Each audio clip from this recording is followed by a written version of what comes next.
All right, folks, from the West Coast to the East Coast and everything between, folks. From Eve after dark to concerts in the park. This is your boy Lonzo, the Godfather of West Coast hip hop.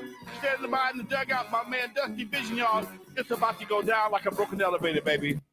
Here we are once again, y'all. Tuesday evening on a nice warm Tuesday evening. Man, air conditioner's on. I got to turn it off because you can hear it in the microphone. It went from brother having a hoodie on all day Sunday. So I got a t-shirt on and I'm shit. It's hot in the studio today, folks. All I gotta say is when I was growing up, my mom would not put on the air conditioner for anything. We had like 7 fans going, just blowing hot ass air. So as an adult, I keep the AC running all day, man. Man, you pay the bill now. See, that's a whole different thing. Freezing, man. Come on, man. Not today. I'm freezing right quick, Doc. Yeah, I see you freezing a little bit. Let me change cameras right quick. So I don't know yeah, what's going on. Audio-wise, you're still good. Let me welcome everybody to the show. What up, Marlon? Always in the building representing. What up, MPWTF? He says salute, Lonzo and Dusty. What up to the 209 DJ Aaron Goodwin? Says he's here, Doc. Yeah, man, beautiful day while Lonzo fixes camera. Just want to thank you guys for joining the show. It was working fine until the show started. I just got a all good. Thank you, Marlon. Marlon says dope t-shirt. Really appreciate it, man. We're going to be talking a little bit about Eazy today. So I had to represent for the late, great godfather of gangster rap. This coming up Saturday is the 27th. Is it 27th? Somebody help me out. My math may be off. 27th year of his passing, unfortunately. And what up, Rashard? Just entered the building. Marlon, Rashard, I'm working on that Saturday mix show, man. YouTube was kicking my butt with the copyright strikes, man. And then they were taking my videos down. It's like, man, I'm spending a lot of time, and they're just taking my stuff down. So I was like, I got to figure something out. Like I said, it's either most likely going to be on podcast version, or it's going to be on my backup channel, Dusty Vision Radio.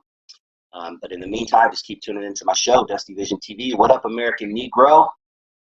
Moderator of the group. Really appreciate you, man.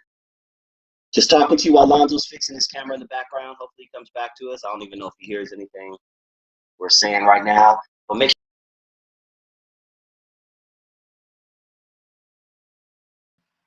sure to rejoin. Here we go. With a different camera. Let's see. I'm back. Let's see. Can you hear me? Okay, hold on. Let me check something right quick. Dang. I'm here. Oh, so it's Friday. It's the Friday? So wait, it was March 26th, right?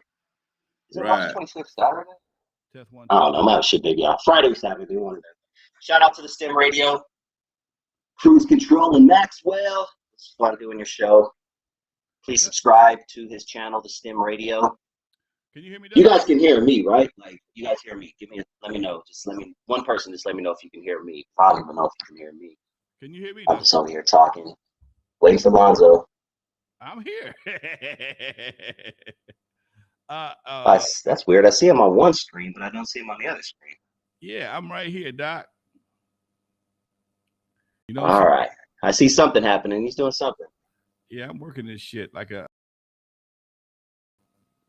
What about now? He's working his magic in the back. Yeah. And that shit is so weird. I see him on this screen over here. See, this is that technology. This technology should be working. I'm here, Doc. Should I log out and log back on? Yeah. Should I log out? Yeah, let me log out and log back on. Okay. All right, cool. All right, folks. Let me go to the chat room for a minute, folks. Can y'all hear Lonzo? Dusty just left. I had him. Y'all hear Dusty clearly? Vision joined. Y'all say you can hear me. All right, I hear you. Now I hear you, Lonzo. We good? We good, I think. All right, let's do it. All right, folks, we back. All right, sorry, everybody. You know I'm doing some time with technology.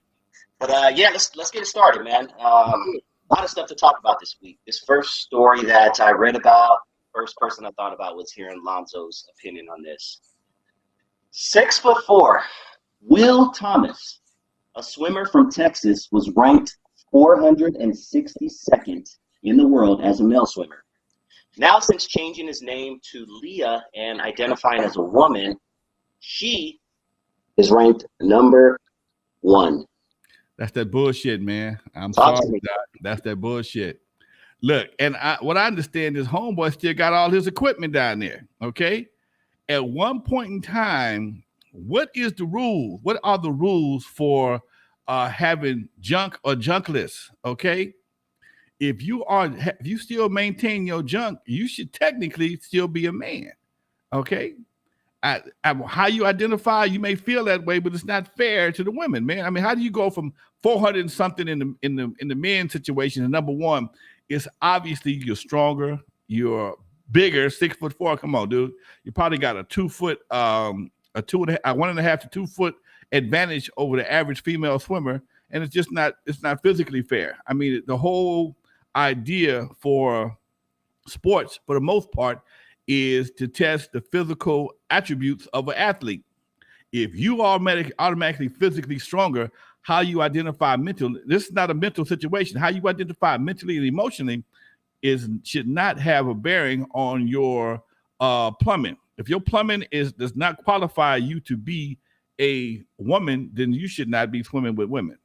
That's my bottom line. I'm sorry. I'm old school, call me square, conservative, whatever the case may be. But your plumbing should be a identifying factor in how you should be ranked. Now, maybe there may have to be a special category for people who identify one way but represent in the bathroom someplace else. You know what I trip off, Lonzo? I'm shocked that more women aren't in an uproar over this. Yeah. I was watching Joe Rogan the other day, and he had a guy talking about the same subject, and he was talking about a fighter, a male fighter that jumped into the female ranks, and was handling his business for a couple of times, and one of them good fighting women beat his ass, and he disappeared. He whooped his ass, and he disappeared. So, it's not, it's clearly a physical advantage between men and women, and to think that that's going to come out some way be fair, it's not possible. Man, and I did talk to a female a couple days ago, and she said she has a lot of thoughts about this, but she's just afraid to share her opinion in fear of backlash. It's like this small percentage of the population, very, very, very small percentage of the population, now seems to be running shit. It's I don't know. It's interesting. And dude, I don't understand why I don't understand. I understand everybody has their feelings, everybody has their input, but it's not fair. It's like saying, if you taking any kind of enhancement drugs to win a situation that that's basically what they're saying. Okay, he automatically have natural enhancement drugs to beat a woman physically. Okay, and that right there should just qualify him because he already has the testosterone that definitely gives him a physical advantage over females. As simple as that. Yeah, man. Never thought I'd see this in my lifetime, but hey, here we are. It is what it is. I never thought I'd see $5 gas, man. Shit, $6. $6. I thought that would be for my grandkids, man. I see $5-6 gas. I never thought I'd be around that long. Well, I figure I wouldn't be driving I wouldn't be buying it. Put it that way, okay?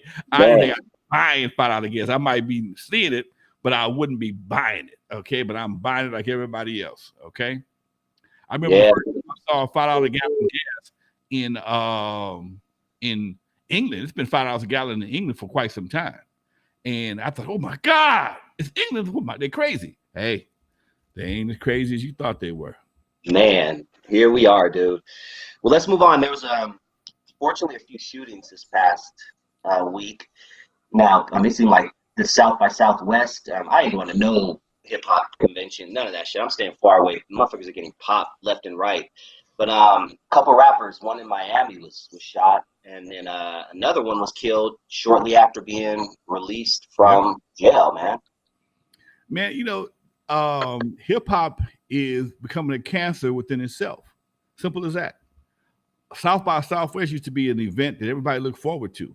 I mean, it was a big money making event, vendors, the whole 9 yards.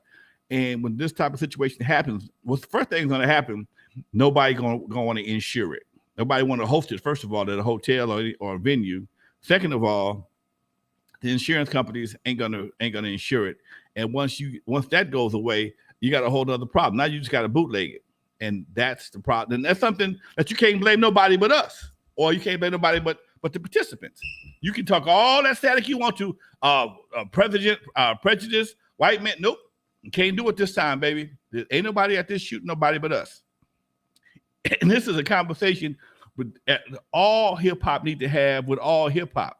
Because you cannot continue to constantly have 2 and 3 people get shot, or anybody get shot and killed at events, and expect people to let you rent you venues.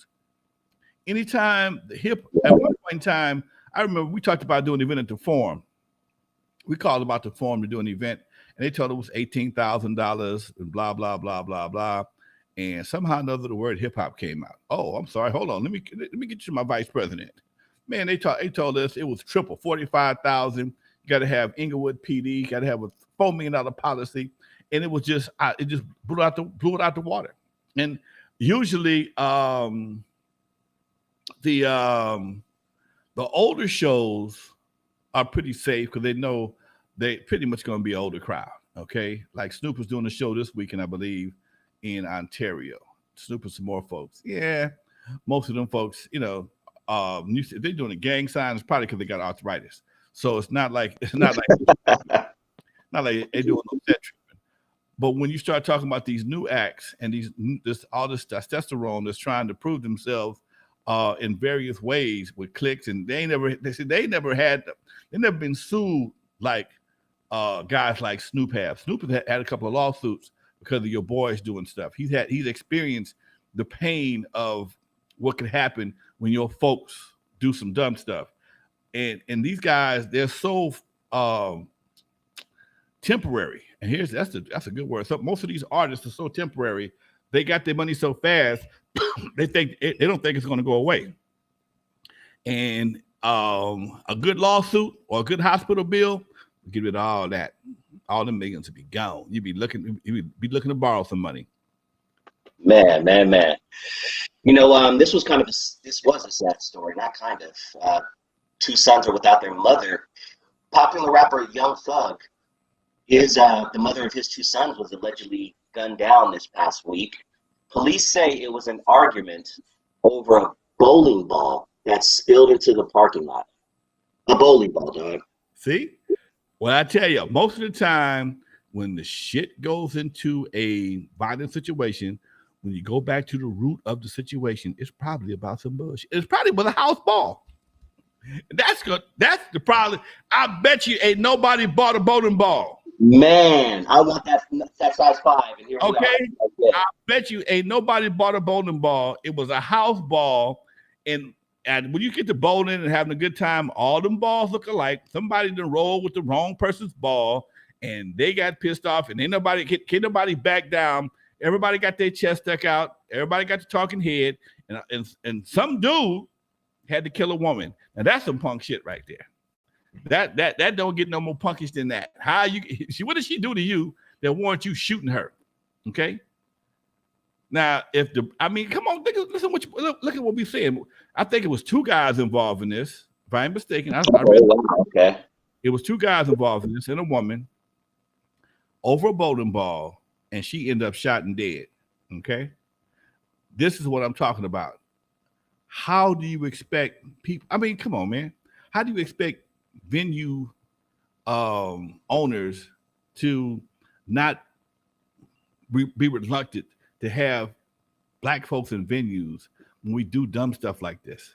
And in somebody's mind, they were justified. Somebody's mind, they were justified. Okay, they were justified in shooting a woman because of a bowling ball. Why a bowling ball that you probably don't even own is that important? Don't understand it. But also in this generation, I found them to be so disrespectful. But again, they want respect, but they're so disrespectful. it makes it hard to even make sense of what I'm saying because you want respect, but you don't want to give respect. The biggest show of machoism is to disrespect somebody. Then in order to get your respect back, got to put a bullet in their ass. That's scary, and I wonder if there's the average murder, if there's some mental thing behind it, because I go shooting often, take my wife shooting and things like that to a gun range, and when you feel the power behind a gun, like I can't imagine having to kill. Like if I ever have to do that, I'll probably be fucked up for life. Like if someone breaks in my house or something or whatever, I can't imagine people just willy-nilly going out there shooting people, man. I don't know if anybody's ever shot a gun out there in the audience, but when you do, you see, damn, this thing could do some fucking damage. Yeah. Man, it is what it is, Doc. Most of these people are not thinking, man. They're not thinking until it's too late. They're just reacting. Their thought is not a part of this equation. It's all emotion. Okay. I've been dissed. I got to go to my car, get my heat, come back. Oh, heat, that's old. Go and get my strap. That's even older. Go back, get my gun, and come back and put a bullet in this bitch because she didn't diss me. Okay. Come on, man. Ain't nobody got the wherewithal to man up, man. Let's go. I'm not killing nobody with no bowling ball. Okay. Man. They don't think about it. I'm not killing nobody with no bowling ball. Okay. I'm not doing that. Now, I'm not even arguing with you over it. I'm just going down and getting another one. I'm gonna get me another ball, man. Oh, that busted. You a busted. No. I was today I did a podcast at a reentry group, and I asked everybody, have you ever been to prison? And most of the guys, yeah, it was for a reentry group. So most of these guys have been to prison. I asked them how long did they go and how long were they in there for? And one guy says, man, I did 11 months. For what? Assault and battery. Okay, whoops a little ass. You have that's your first time. You got a record. My first time, been drinking, had an altercation in the bar with a guy, and we got into a fight in the parking lot. And I told him I beat his ass, and I told him I'd kill him. When he said, oh shit, when he told him he would kill him, that constituted a terrorist threat, and it got him 11 months. Now, here's the bad part. The guy had a car, apartment, doing great, about to promote on his job, but because he went to jail for 11 months, he lost everything. Okay? Thank God he was a smart dude. He was able to recover, and he's doing well again. But again, I'm just saying this is how fast things fall apart when you're not using your brain. And this guy was able to recover because I guess it was only him by himself. But imagine having a family, and you go get locked up for 8, 9, 10 months. Okay, I got to fight a case. You come back, you ain't got nothing. Man. And you know what? Someone said something. I was listening to the interview, and it made perfect sense. Someone said these drugs are making these kids very emotional, and those emotions are making them pull out guns quicker. I can see that. See that. One of my partners is he works with an organization that does a lot of these psychotropic drugs, and it's not only the drugs these kids are taking. Some of the drugs the kids have taken as they were youngsters have made them have less emotion. Some of these drugs they affect your decision-making process long term. So you become, what do you call it? Sociopathic. There you go. Okay. It taking some of these so-called, I don't know what it's, Ritalin and Adderall and some of these other drugs, it affects your ability to make decisions sometimes. And according to him, these drugs, you could be off of them and still lose the ability to make a proper decision because you've been on it so long. Man. And that's the first thing that doctors want to do is shove pills down their throats. Pills scare me, man. I'm damn near don't take aspirin as it is. Yeah, it is what it is, man. Yeah, man. Well, we're all a bunch of what you call them patients. We'll just keep talking about it. Hopefully, we'll keep making a dent in the problem. But let's move on to what I wanted to kind of talk about. I had a few questions. I know we've talked about this gentleman in the past, at length, but being that this coming up Saturday or Friday, somebody threw me off and said it's Friday or Saturday. I think it's Saturday, but it's going to be the 27th year since Eazy has passed away. Now, I, as a fan, I literally cried when I heard he died. They were reading I remember them reading a letter on 92.3 The Beat and all this, and I was like, I just bawled like a baby. But I'm curious, did you cry when you initially heard that Eazy passed? I didn't cry. I was really sad because he was a good dude. You know, regardless of all the gangster persona he was basically a real good dude. When they read that letter on the beat, I think it was the KJ 1580. I knew that was not him. He didn't write that. Wasn't a letter written by Eazy. Talk to me about your theory behind that. Come on, man. That right there. When you listen to that, you listen to the wording of that letter. Okay, that was something that was written for Eazy by somebody else. Okay, trying to impersonate Eazy in a literary basis because those are not Eazy type of words. Okay, you have to you have to know the dude, man. You have to really know him. We had a lot of conversations because I was his first consultant before Jerry Heller. He was in my face on a regular basis trying to get things done. In fact, one of my boys, Gerald Davis, did the Ruthless logo. We just interviewed him for another project, and we were just, you know, he was a smart dude. He understood his role. He understood his lane, and he spoke. He wasn't dumb by no means, but he spoke smart street. Put it that way, okay. And he didn't speak in the terms of he wouldn't have said that. I don't even think he would have said what the letter said. You know, they tried to make him some kind of make it some type of safe sex thing or whatever. Yeah, you know, I don't think he would have worded the same way. We all said the same thing. We heard that don't sound nothing like Eazy. And you know, it's just people take on roles when when you're in that position. You know, they try to do what they can to support or give your fans what they think you may want, but they can't stop being them no matter what. They still gonna put it in words that they would use, and not so much what he would use. You mentioned something, so I want to follow up on that. In your opinion, was Eazy-E always a smart businessman, or was he just really good at surrounding himself with smart businessmen? Well, you know, he knew what he wanted. Okay. I don't want to say that on camera, but you can't be that smart and then say how people were screwing over you. Okay. It's real hard. You know, Jerry Heller never had a bank account. He was my manager also. He never was on any of my bank accounts. He couldn't write no check. Okay.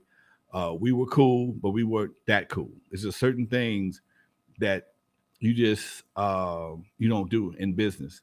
And he may have been a great decision maker. Just some of the decisions he made when it came to money allowed himself to be taken advantage of. Put it that way. Okay. He was very trusting when it came to certain people in certain situations, and he let some people pretty much destroy his whole situation. Because one thing about Ruthless, one thing about the music industry, I've said this before, I'm gonna say it again. In the old days, if you think about anybody's group you ever known, whether it be Beyonce, Michael Jackson, whoever the case may be, at some point in time when the lead singer gets to be so popular, they always do a solo album and eventually break away from the group. Okay. Well, they made one mistake with this Ruthless situation. Eazy was the front man. He was the front man and the leader of the group, but he wasn't the mastermind behind the project. You needed Dre, you needed Cube. Okay. He was a great front man. Long as Cube was writing his lyrics and Dre was doing his beats, everything was fine. And sometimes in the industry, they will coddle and cater to one person. It's easier to cater to one person than it is to 4 or 5. Okay. It's much easier to cater to one person than it is 4 or 5.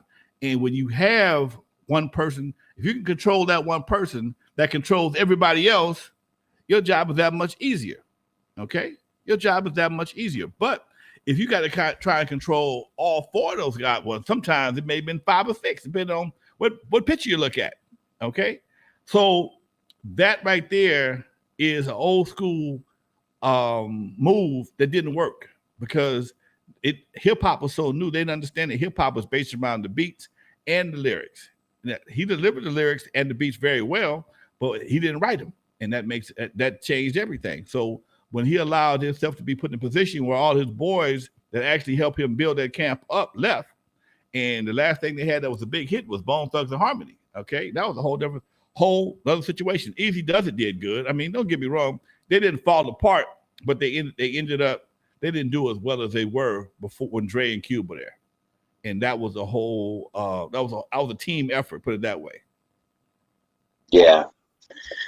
Did at the time of his death, did Eazy own all of his masters and publishing and all that?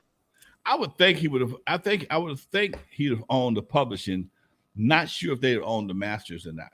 I'm not sure. Okay, I would think Jerry would have put him in position to own the masters. Because at some point in time, Jerry claimed partial ownership of Ruthless. So I would think, yeah, but I'm not sure.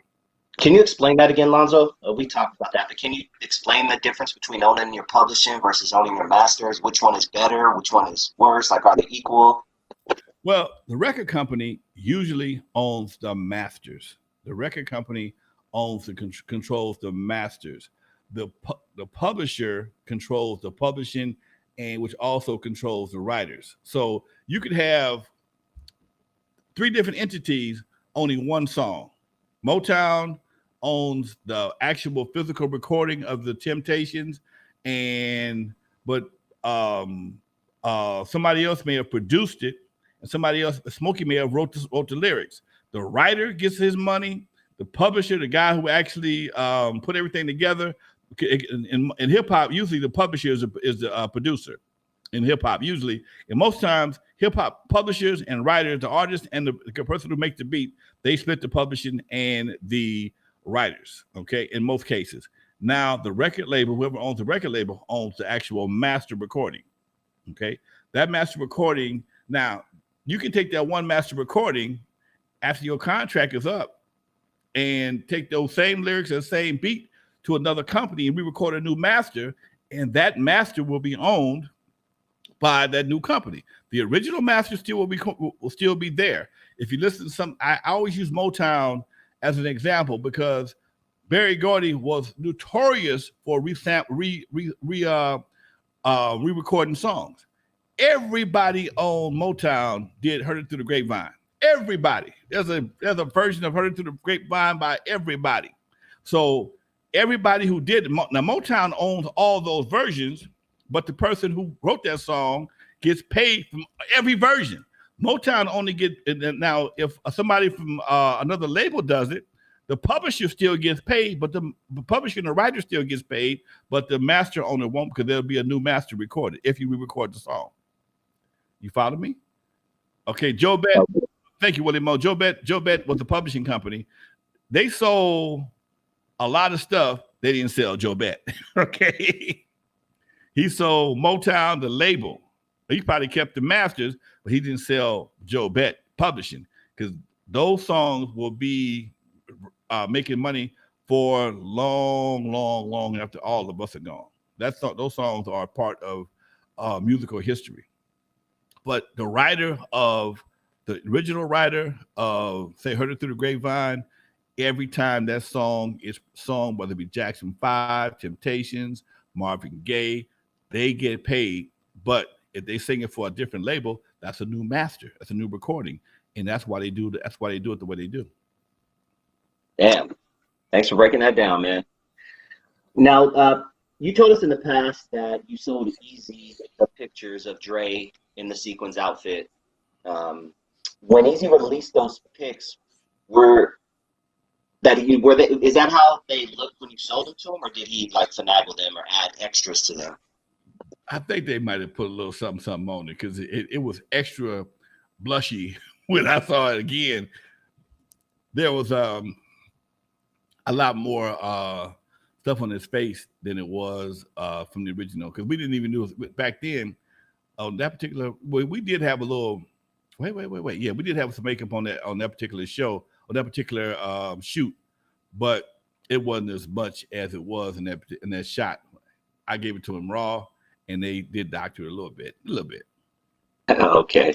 And you said that was all Dre's doing, right? Like Dre picked his outfit. There was no like everybody picked their own outfits, man. I you know, in movies they make me out to be the tyrant. Anybody that knows me, Willie Moe knows me. He's one of these guys in the chat room been knowing me for a long time. I'm not a tyrant. You got to do this. No, I gave you a suggestion. If you liked it, run with it. We all doing sequence because we ain't doing feathers and leather like everybody else in New York is. I'm doing a sequence jacket. I'm doing a black one. You might want to do a white one, like a doctor's coat. That's a good idea. I had to pay for it. Okay, the sequence was very expensive. Yella and Clientele had the least amount of sequence. They didn't want to pay for them. Okay, Dre, he didn't care about money. He never cared about money. All right, give you the whole shot. Okay, and that's what we did. Nice. Now, did Eazy tell you at the time what his plan was for those picks, which were eventually used in the album where he dissed Dre on that bro motherfucking G's? Like, did he tell you what he was going to do with them, or he just said, "Hey, Lonzo, can I get those pictures?" Or No, Jerry actually called me for the pictures. Oh, that's right. Jerry and I had a relationship. So Jerry called Lonzo, you got any more pictures of Dre around there? Yeah, what you looking for? Something of him doing something silly. Let me see what I got. And I found something I like him doing that little one thing. You got to understand, back then, we were about having fun, man. You know, and that was always the whole premise of West Coast hip hop in the beginning. We were all DJs. We were having fun, making money, and our job was to make you party. And it's real hard to make somebody party with a grimace on your face. So by that time, I had been talked about so much, I didn't really give a shit. Give me some money. I didn't, hey, give me my money and y'all figure it out. Okay. Because I knew the whole story anyway. It didn't make no. It was funny to me because I'm sitting there going, y'all was so tight back in the day. Now here comes some money. Give me mine. Because y'all fight. Y'all gonna make up eventually. Okay. Why am I gonna sit here and play? Oh, no, I can't do that. Nope. Give me some money and y'all figure it out later on. Which they did. There it is. Now, I heard Big A. Shout out to Big A from Compton, Big Arnold. I heard Big A in an interview say that Eazy didn't drink or smoke, that he hated the taste of beer and he hated the smell of weed. Is that true? To the best of your knowledge? At that time, at my house, I had nobody. Dre, me, Yella ain't never drank nothing I can recall. Unknown. We were not into drugs, not even alcohol. Now I never seen. I'm not gonna say what Eazy didn't do because I heard he had been smoking some weed. That's why he thought he was coughing so much in the studio. I never saw him smoke or drink anything. Never, ever. At that time in hip hop, the only thing folks was drinking was St. Ives, and that was after World Class Wrecking Crew. When everybody started becoming gangsters and St. Ives started passing out them fat ass checks doing them commercials, everybody was drinking something. But I never seen nobody. I mean, alcohol was not even a factor in our studio sessions, and that's when I saw Straight Outta Compton, and they had a drink in Yella's hand. I said, "Oh, y'all full of shit," because you ain't never drink, never, ever have I ever seen it. Dre might have had some champagne one time in my presence. That was it. Okay, that was it. Yeah, that's funny. Now you said you didn't attend Eazy's funeral, right? I did. Oh, you did? Oh, okay. Yeah, me and Adrian went together. Yeah, sure did. Oh, okay. Shout out to Isaiah Edwards. Thank you so much. Much love to you, Isaiah. Appreciate you, Doc. He says, Lonzo, Dusty, what's up? Why did Eazy and Dre break up? Money. It's always money, man. When they first formed Ruthless, they were supposed to be all partners. And once the money started coming in, the partners went out the window. Everybody became employees. What I was told at one point in time, they paid Dre like $100,000 to do 5 albums or something like that. I heard. I'm not sure. That's allegedly. He was supposed to have paid $100,000 to do 5 albums, which is actually like what $20,000 an album or something like that. And $100,000 sounds like a lot of money if you ain't ever had no money before. But once you start talking to people in the business and they realize you got skills, then they're like, oh shit, I got screwed. And now I own the publishing. I ain't got this. I ain't got that. So as you know, and that's the part about the game that so many people take for granted, especially when you're doing homie business. You assume that homie gonna be fair. Okay, you assume that, and most of the time, in most cases, that's not the case. We got someone checking in from Zurich. Is that Germany? Yeah, Zurich, that's the only one I know of. Nice, nice. What up, Watt Superhero? Thanks for checking in, man. What time is it over there in Germany? I'm curious. Marlon, cozy. Much love to you, Doc. Thank you, Man, thank you. good looking out, dude. Marlon, really, really appreciate that, man. Switzerland, that's what it is. Switzerland. Okay. Yeah, you've done Europe, right? Or was it England that you did? I just did England. I haven't been my passport. I got a brand new passport. They got Nan stamp on it. Hey, as soon as I got the damn stamp, COVID came. I got the passport. COVID shut down all travel, and I'm so glad.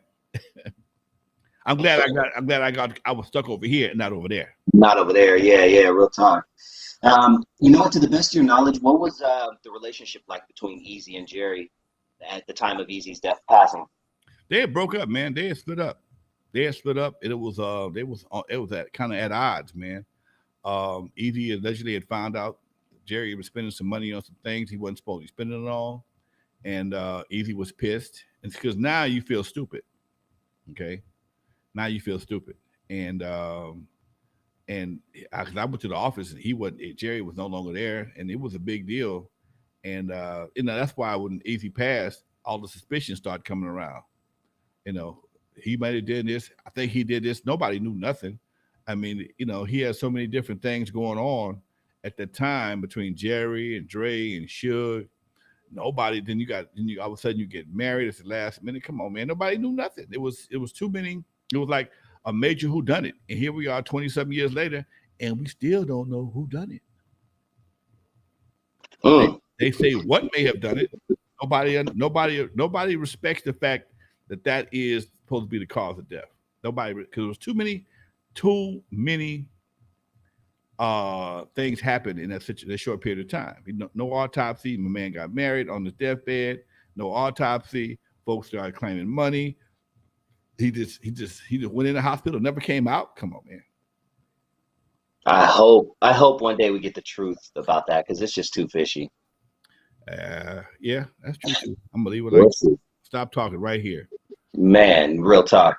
You know what? Let's go back to Eazy and N.W.A. Recording. Let's say Boys in the Hood, which they recorded right there where you're sitting, pretty much in that same vicinity.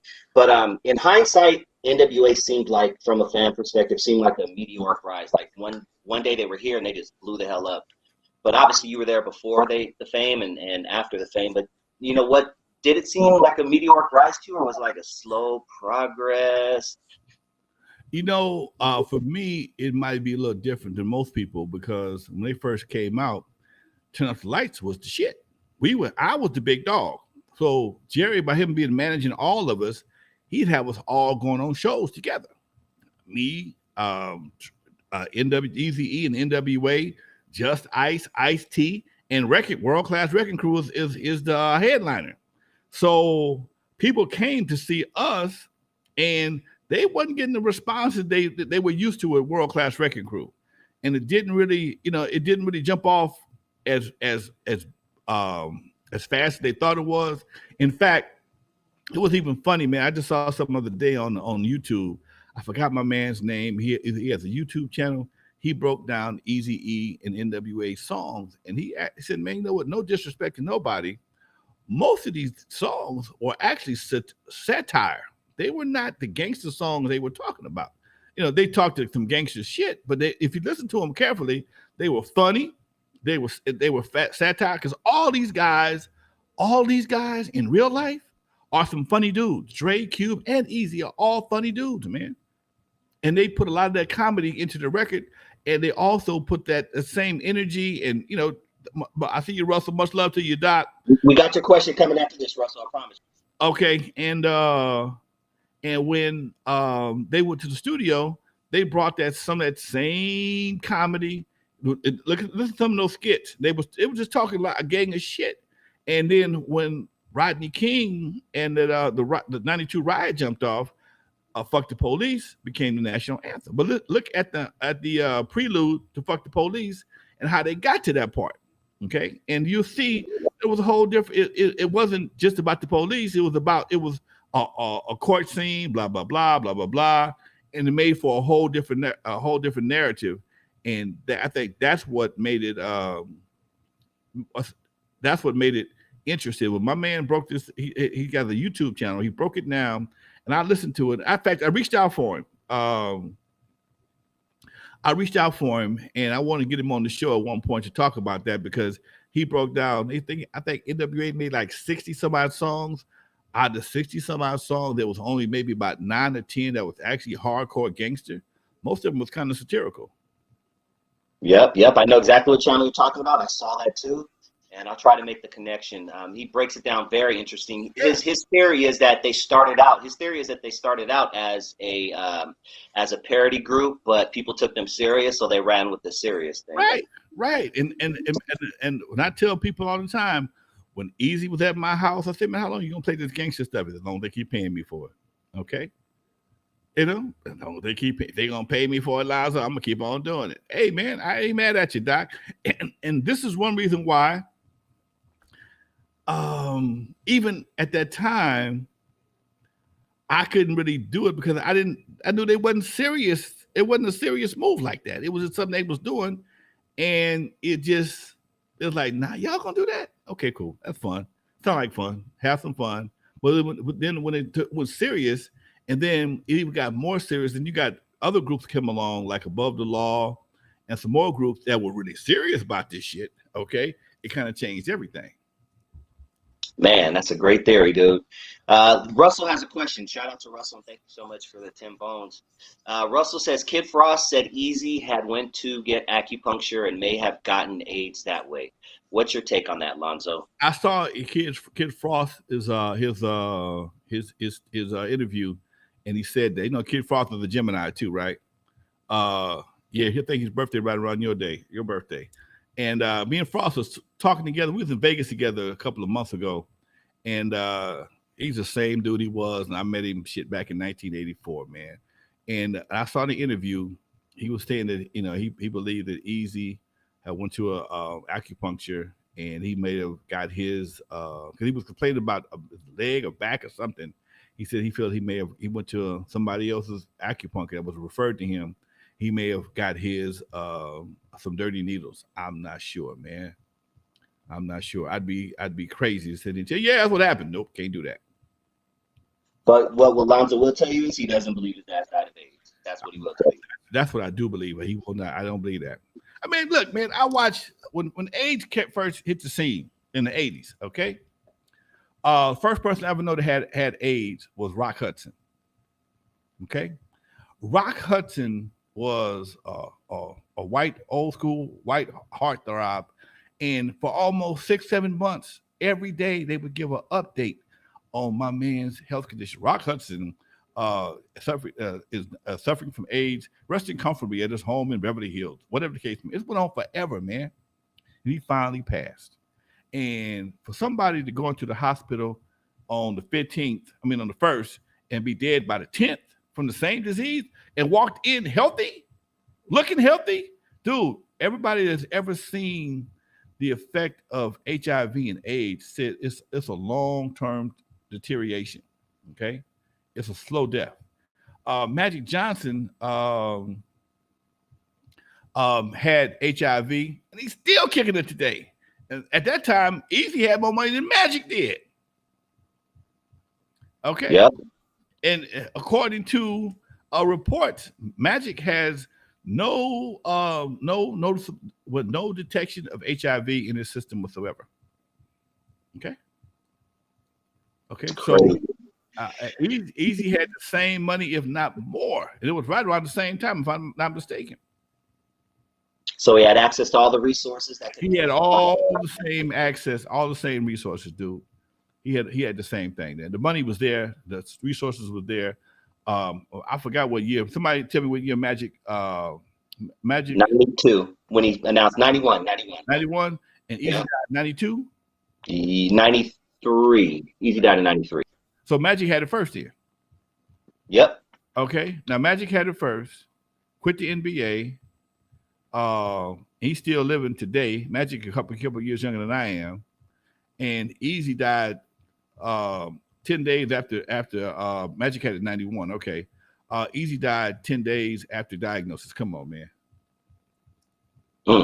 Man, you know, Alonzo, someone brought up a question about something that's totally off topic, but before we jump into that, have you seen this docu-series that's out now? It's actually a show about Magic Johnson in the 80s. Oh man, I want to see that. That's on my next queue. It was advertising today. It's on my to watch list, Doc. Same here. List. Yeah, we're gonna touch up on that because you know, I was too young to. I was in '88. I was 10 years old. So '86, I was, you know, when they were really killing it, I was too young to really understand how dope it was to be from LA and how good they were. You know, Byron Scott, Allen, Kareem Abdul-Jabbar, Magic, Michael Cooper. How did it feel back then? You know, was it a special time? Is what I'm saying. You know what? Basketball was so much different back then, man, because if the Lakers had a home game on a Thursday night, most of them would be at the Comedy Act Theater with my boy Michael Williams, down right there at Leimert Park. They would leave, they'd take a shower, put on some clothes, come and hang out. You see the Lakers everywhere, okay? Mike Cooper didn't hang out that much, but you see Worthy from time to time. Magic was everywhere. Magic was always in somebody's club. Byron Scott, everybody was hanging out, doing their thing. You'd be at a club or you pull up someplace. They go to the Lakers. And it was they felt like they were a part of the city. You know what I'm saying? And I guess maybe because we were those guys were my age at that time, so we would be in the same circles. I don't hang out with the new Lakers, okay? I'm not gonna be where the new Lakers are unless we go to a restaurant or something. But at that time, when they was balling, I was balling. Okay, you know, I'm Eve at the dark. So I'm at all the clubs on Slauson. I mean, on La Cienega. I'm at all the clubs on La Cienega. Everybody was doing something. It was a bunch of clubs in LA at that time. So, and there was something to do in LA every night. Okay, every night there was something to do in LA every night. So people was always out. And it was just a much different time. And like I said, you go down to Flanagan's and Marina Del Rey, they go to one of the Lakers. You go in the Fridays right across the parking lot from Flanagan's. Somebody over there eating. You go to the Red Onion. Thank you, Doc. Go to the Red Onion. Somebody in there kicking it. So it was like that, dude. It was like that, man. And they would be rival. They'd be rival because when they walk into the room, they sucking up all the chicks. Okay, all the women finna. Oh, nigga, I gotta get back. I remember Magic when he had his deal at the Forum. I tell the story all the time. I'm going to tell it to y'all again today. Magic had a deal at the Forum. Every August, he would do a part of his deal because he had maxed out on his salary.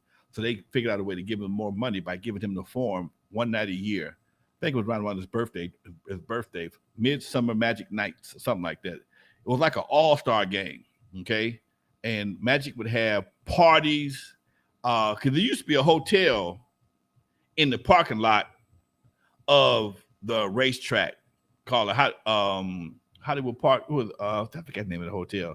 It was a parking lot across the street from the Forum. Okay, it was a hotel. It was a hotel across the street from the Forum, and they had the Forum Club downstairs. And these guys would throw parties.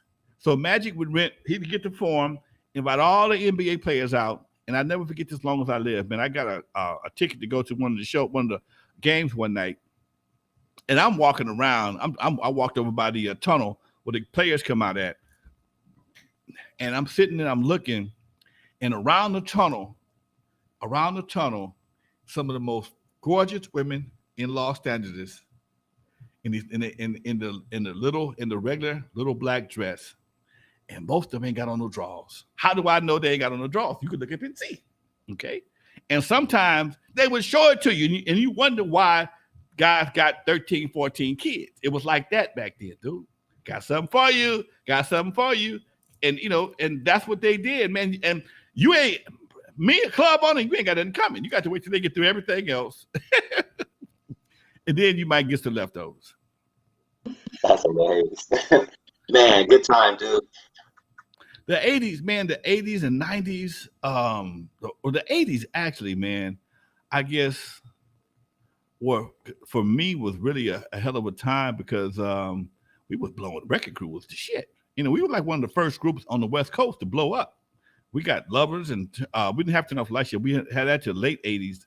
But Turn Off the Lights was, Lovers was the shit. Surgery was the shit. Katie, we were giving dances.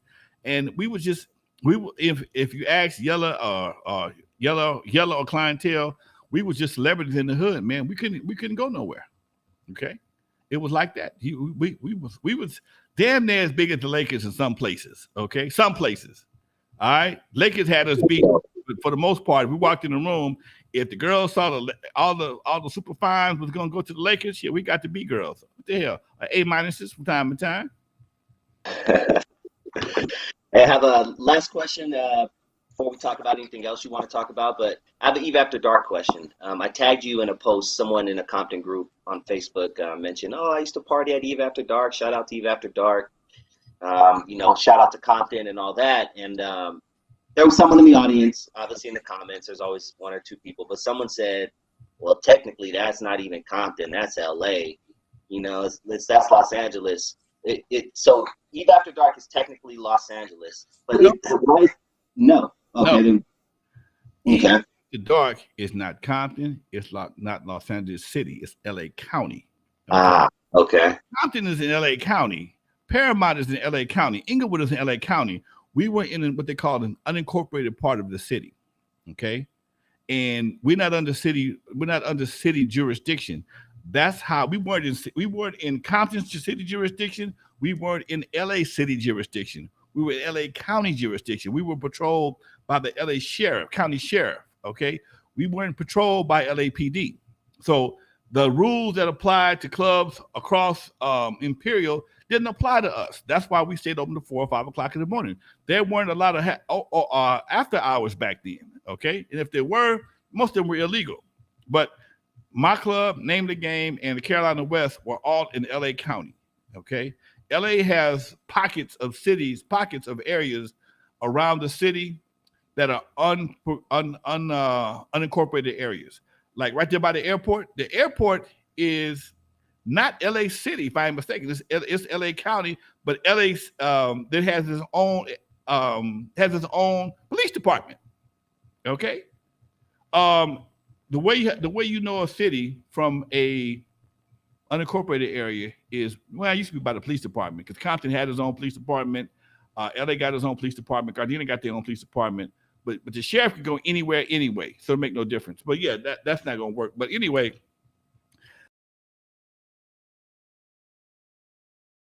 Uh-oh. Did we lose Lonzo?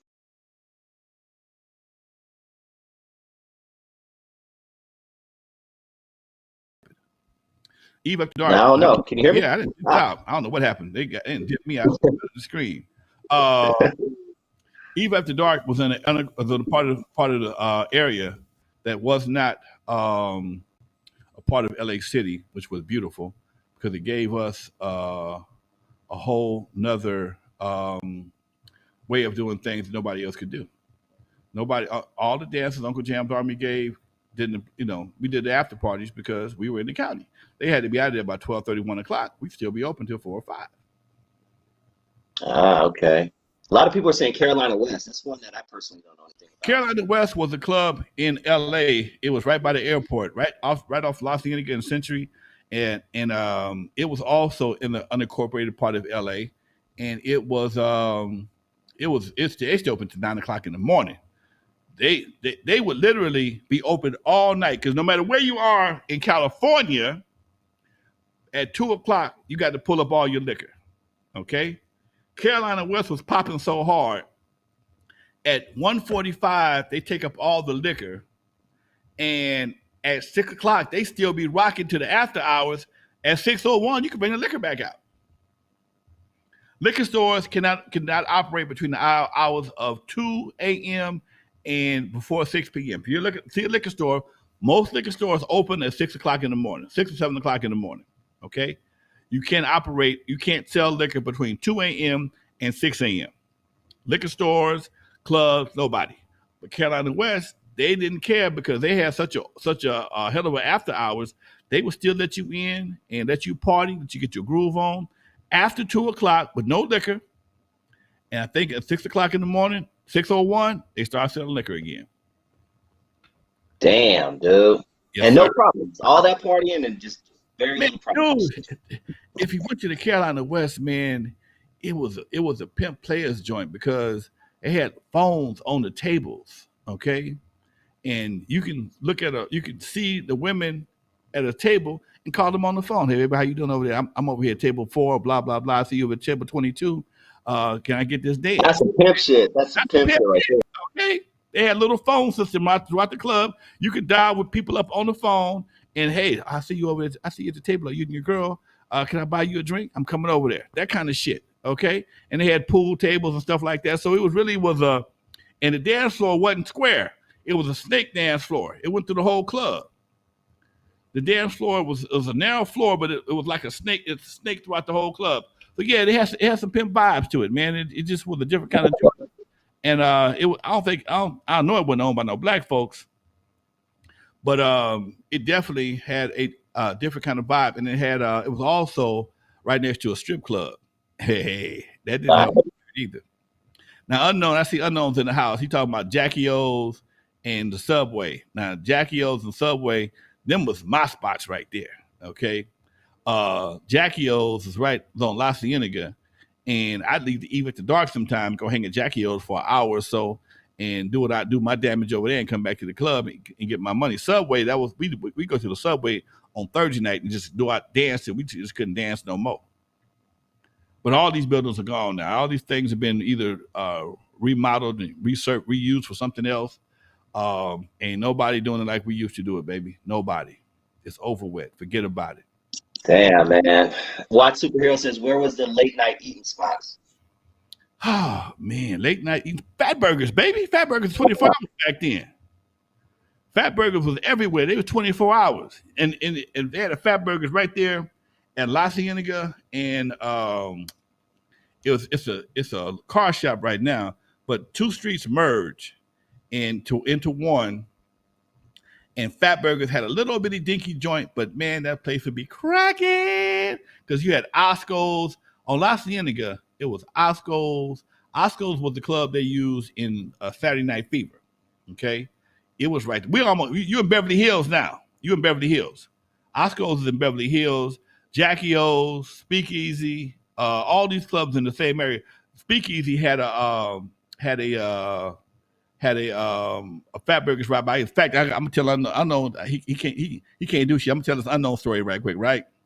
So me and unknown and my partner Edwin, we left. Edwin had a club called Le Bit and Apple. We lit. We feeling real good. Edwin don't drink.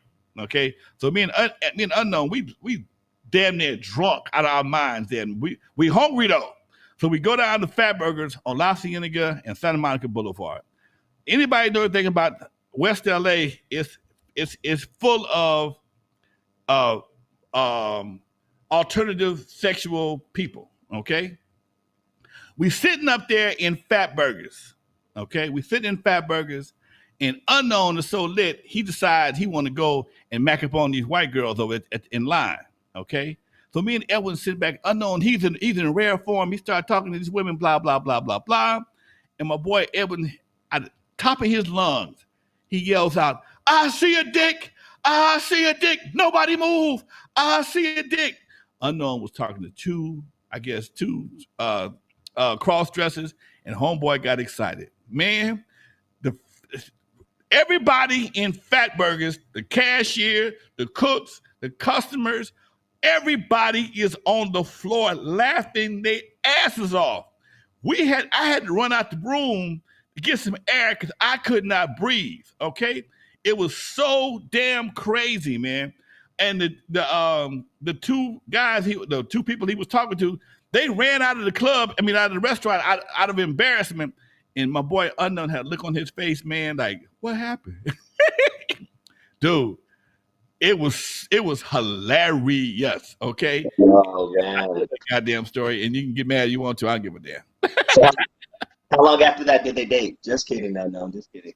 Hey, Marlon, maybe we can end up with this question, Lonzo, because Marlon's a big supporter. He says, "Hey, I've got a question. Are the buildings to both the Eve After Dark and Dudo still standing?"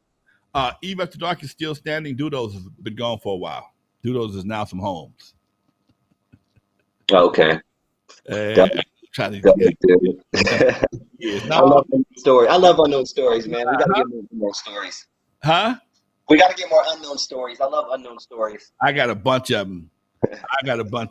Hey, folks, we got to roll right quick. I got to be out in a minute. But yeah, Larry Parker's was another spot. That was the Beverly Hills spot, right? You go to Larry Parker's, man. You had to take a checkbook back then. Okay, the hamburgers is $8 back then at Larry at back. It was a dope little spot though. Dope little spot. All right, we got to roll. Dustin, love to you, Doc. Peace, man. Chat room, thank you very much, everybody out there.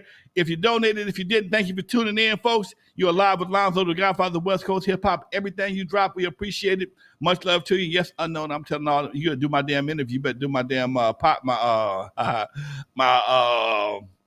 documentary. I'm telling it all. Hey, folks, it's Lonzo, the Godfather of West Coast hip hop, from the West Coast to the East Coast and everything between, folks. From Eve After Dark to Concerts in the Park. We are out of here, folks. See y'all later. Peace. Thank you for watching.